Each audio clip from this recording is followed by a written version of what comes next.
J'ai échoué. Encore et encore. Et pas dans des petits trucs. J'ai échoué dans ce que je pensais être ma vie. Mais tu sais quoi? Ces échecs, ce sont eux qui m'ont sauvé. Aujourd'hui, je vais te raconter ce que ces chutes m'ont appris. Et si tu restes jusqu'à la fin, tu découvriras la plus grande leçon que j'ai apprise au moment le plus douloureux de ma vie. Alors installe-toi. Ce que tu vas entendre pourrait bien te servir pour les 10 prochaines années. Et si tu te reconnais dans ce parcours, n'hésite pas à t'abonner. Parce qu'ici, on ne cherche pas la perfection. On cherche la vérité, même quand elle fait mal. Quand j'avais 22 ans, j'étais sûre de moi. J'avais des rêves plein la tête, un projet de start-up ambitieux, et cette certitude arrogante que tout allait marcher. Mon objectif? Réussir jeune. Être admiré. Montrer que je pouvais créer quelque chose de grand, vite. Le problème, c'est que je confondais vitesse et direction. Je fonçais, mais je ne savais pas où j'allais. Premier mur, je monte un projet avec un ami. On se donne à fond. Mais au bout de 6 mois, tout s'effondre. 0 client. Tensions internes. Et surtout, silence autour de nous. J'ai encaissé. J'ai souri. Et j'ai recommencé. Mais en vérité, c'est là que j'ai planté la graine de mon plus grand ennemi. La peur de rater, encore. Ensuite, j'ai voulu me rattraper. J'ai postulé à un concours. Je l'ai préparé comme si ma vie en dépendait. Et j'ai échoué. Encore. Puis c'était une relation amoureuse. Je l'ai gâchée. Par fierté. Puis une vidéo que j'avais mis des semaines à créer. 37 vues. Un like. 2 commentaires. Dont un de ma mère. Et là, un soir, je suis restée seule. Vraiment seule. J'ai regardé mon reflet. Et j'ai commencé à me demander. Et si tout ça, c'était moi le problème? Mais ce que je ne savais pas, c'est que ce n'était que le début. Et que les vraies leçons de vie, celles qui changent pour de bon, allaient venir de mes plus grandes douleurs. Échec 1, la première entreprise. J'avais 22 ans. L'envie de prouver. La tête remplie d'idées. J'ai lancé ma première entreprise avec un ami. On y croyait dur comme fer. On travaillait jour et nuit. On ne comptait ni les heures, ni les sacrifices. On se disait que si on y mettait tout notre cœur, tout allait marcher. Mais on avait oublié une chose essentielle. On voulait réussir pour être vu, pas pour être utile. Ce projet, on ne l'a pas construit pour servir quelqu'un. On l'a construit pour se valider nous-mêmes. Pour se dire, regarde, on a réussi. Le problème, c'est que ce genre de motivation, ça brûle vite. Trop vite.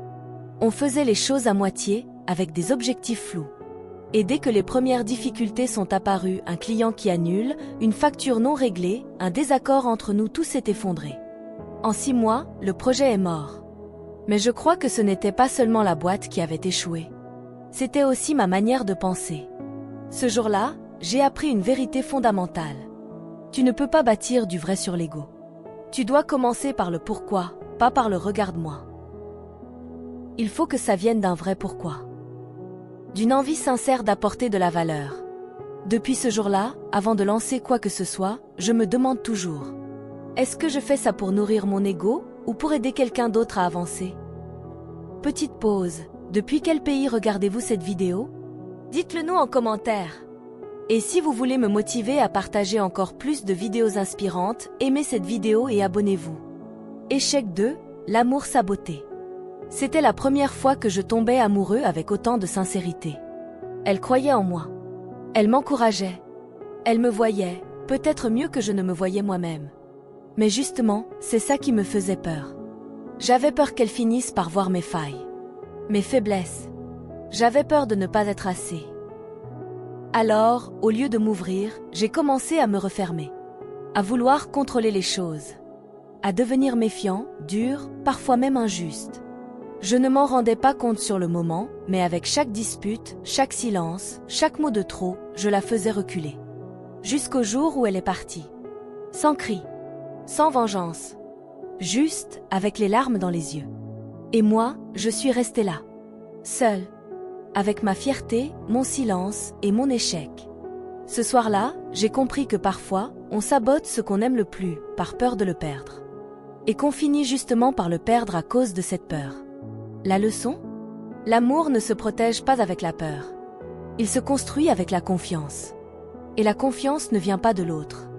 Elle vient de toi. De ta capacité à te regarder en face. À reconnaître que tu n'es pas parfait, mais que tu veux apprendre. Aujourd'hui encore, cette leçon me suit. Parce que l'amour, ce n'est pas une possession. C'est une responsabilité. Échec 3, créer sans retour. Quand j'ai lancé ma première chaîne YouTube, j'étais plein d'enthousiasme. J'avais des idées, de l'envie, et cette petite voix qui me disait « Si tu fais ça avec le cœur, ça va exploser ». Alors j'ai passé des nuits blanches à écrire, filmer, monter. À me dire que j'allais inspirer des milliers de gens. Et puis, rien. Zéro buzz. Zéro retour. Zéro encouragement. Pendant des mois, j'ai publié dans le vide. Et chaque vidéo qui ne prenait pas me blessait un peu plus. Parce que j'avais lié ma valeur à la reconnaissance des autres. Un jour, après avoir posté une vidéo qui m'avait demandé une semaine de travail, j'ai regardé les stats, 42 vues. J'ai failli tout arrêter. Et puis, dans ce silence numérique, une seule personne a commenté. Merci. J'en avais besoin. Et là, j'ai compris quelque chose de fondamental. Ce n'est pas la foule que tu touches qui compte. C'est la profondeur avec laquelle tu touches même une seule personne. Depuis ce jour-là, j'ai changé de logique. Je crée pour apprendre. Pour me construire. Pour être en cohérence avec moi-même. Et bizarrement, c'est à partir de ce moment-là que les choses ont commencé à décoller. Mais il y a un échec dont je ne t'ai pas encore parlé. Celui qui m'a brisé intérieurement. Et c'est lui qui m'a le plus appris. Échec 4, la trahison. Celui-là, il m'a fait mal. Parce que ce n'était pas un inconnu. C'était quelqu'un que je respectais. En qui j'avais confiance. On avait une vision commune. Un projet ambitieux. On devait tout construire ensemble. Je lui ai confié mes idées, mes contacts, mon énergie. Et il a tout repris. Un jour, je me réveille, et je vois qu'il avait tout lancé, sans moi. Même le nom du projet, il l'avait gardé. J'ai ressenti une brûlure dans la poitrine. De la colère. De l'humiliation. Mais aussi une honte terrible. Parce que j'avais été naïf. Parce que je n'avais rien vu venir. Pendant des semaines, j'ai ruminé. J'ai imaginé des réponses, des vengeances, des justifications. Et puis un soir, j'ai décidé de tout poser. J'ai éteint le téléphone. Je suis sortie marcher. Et je me suis dit, tu ne peux pas empêcher les autres de te trahir. Mais tu peux choisir de ne pas devenir comme eux. Cette nuit-là, j'ai compris ce qu'est la résilience. Ce n'est pas être dur. C'est être digne, même quand tu souffres. La trahison m'a appris à ne plus tout donner à n'importe qui. Mais aussi, à ne pas me fermer complètement. Parce que ce n'est pas la confiance qui m'a détruit. C'est le mauvais choix. Et ça s'apprend. Et toi? Quelle est la plus grande leçon que t'as laissé un échec? Dis-le en commentaire. Peut-être que ton message aidera quelqu'un d'autre ici. Aujourd'hui, quand je regarde en arrière, je ne ressens plus de colère. Je ressens de la gratitude. C'est étrange, non? Ressentir de la gratitude pour ces échecs. Pour les larmes. Pour les nuits blanches. Pour les silences, les trahisons, les refus, les humiliations. Et pourtant, ce sont ces moments-là qui m'ont formé. Pas mes réussites. Pas mes victoires. Mais mes défaites. Parce que chaque fois que je suis tombée, la vie m'a offert une question. Tu veux devenir qui, maintenant? Et j'ai compris ça. Les échecs ne sont pas des fins. Ce sont des fondations. On croit souvent que l'échec te définit. Mais en réalité, il te révèle. Il te met à nu. Il te montre ce qui est vrai. Et ce qui doit disparaître. Avant, je voulais impressionner. Maintenant, je veux inspirer. Avant, je cherchais à convaincre. Maintenant, je cherche à comprendre. Avant, je voulais courir. Maintenant, j'apprends à marcher avec présence. Je ne dis pas que j'ai trouvé la vérité ultime. Je dis juste que je me suis retrouvée. Et ça change tout. Parce que j'ai compris qu'on peut tout perdre et garder l'essentiel. Tomber et en faire une force. Être trahi et choisir la paix. Le triomphe, ce n'est pas l'oubli de la douleur. C'est la capacité à marcher avec elle sans qu'elle nous abîme. Ce n'est pas je ne souffre plus. C'est je souffre, mais je reste libre. Ce n'est pas je gagne contre tout le monde. C'est je ne perds plus contre moi-même. Et surtout, tu n'as pas besoin de prouver que tu es assez. Tu dois juste t'en souvenir. Le monde passera son temps à te dire que tu n'es pas encore prêt, pas encore à la hauteur. Que tu dois faire plus, être plus, produire plus, montrer plus. Mais la vérité, c'est que ta valeur ne se trouve pas dans le résultat. Elle se trouve dans ta capacité à te relever, encore et encore, sans amertume, sans tricher, avec le cœur. Le vrai triomphe, c'est de rester humain dans un monde qui nous pousse à devenir autre chose.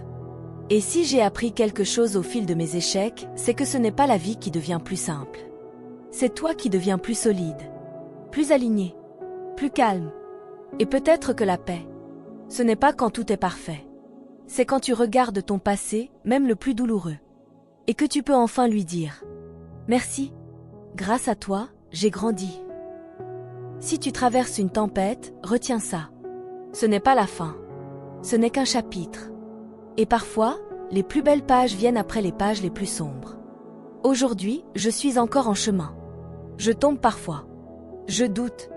Mais je sais que chaque échec me rapproche un peu plus de ce que je suis censé devenir. Si tu es arrivé jusqu'ici, je veux te dire merci. Et surtout, souviens-toi. Tu n'as pas échoué parce que tu es nul. Tu échoues parce que tu es en train d'apprendre. Et ce n'est jamais honteux d'apprendre. C'est ce que font les plus courageux. Si cette vidéo t'a parlé, abonne-toi. On ne partage pas juste des histoires ici. On partage de la force. Et tu en fais partie.